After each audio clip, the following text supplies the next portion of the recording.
ચોરવાડ ખાતે સંસદ ધારાસભ્યની ઉપસ્થિતિમાં શહેરના આઇકોનિક રોડ સહિતના વિકાસ કાર્યોના ખાતમુહૂર્ત કરાયા હતા। જૂનાગઢ જિલ્લાના માળિયાહાટી તાલુકાના ચોરવાડ ખાતે જૂનાગઢ જિલ્લાના લોકપ્રિય સાંસદ રાજેશ ચુડાસમા તથા માંગરોળ વિધાનસભાના ધારાસભ્ય ભગવાનજીભાઈ કરગઠિયા તથા ચોરવાડ શહેર ભાજપના પ્રમુખ મંથન ડાભીની પ્રેરક ઉપસ્થિતિમાં શહેર ભાજપની ટીમ, યુવાનો, ચોરવાડ શહેરના ગ્રામજનો તથા વેપારી લોકો હાજર રહ્યા હતા। ચોરવાડ નગરપાલિકાના આઇકોનિક રોડ અને अन्य विकासलक्षी कार्यों खातमुहूर्त કરવામાં આવ્યું। આ કાર્યક્રમમાં પ્રજાજનો માટે સુખદ અને આરામદાયક જીવન સુનિશ્ચિત કરવાનું લક્ષ્ય છે। સરકાર દ્વારા સર્વગાહી વિકાસ તરફના પગલાં ઉઠાવવામાં આવી રહ્યા છે।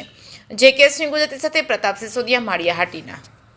આજ રોજ ચોરવાડ મુકામે આપણા લોકપ્રિય સાંસદ શ્રી રાજેશભાઈ ચુડાસમા દ્વારા કેન્દ્ર સરકાર અને ગુજરાત સરકાર દ્વારા ચોરવાડના વિકાસ કામો માટે 700 કરોડ 750 લાખ રૂપિયા મંજૂર કરેલ છે। જેમાં બાયપાસથી આ બાયપાસ સુધીનો રસ્તો આઇકોનિક રોડ બનાવવા માટેનું આજે ખાતમુહૂર્ત કરવામાં આવ્યું અને જે કામ મંજૂર છે એ તાત્કાલિક પૂરા કરે અને લોકોને વધુમાં વધુ સુવિધા ચોરવાડ ગામના લોકોને મળવાની છે। જે કંઈ રકમ મંજૂર થઈ છે એના સારામાં સારા વિકાસ કામો થવાના છે અને ચોરવાડની પ્રજાને ખૂબ જ ઉપયોગી કામો થવાના છે।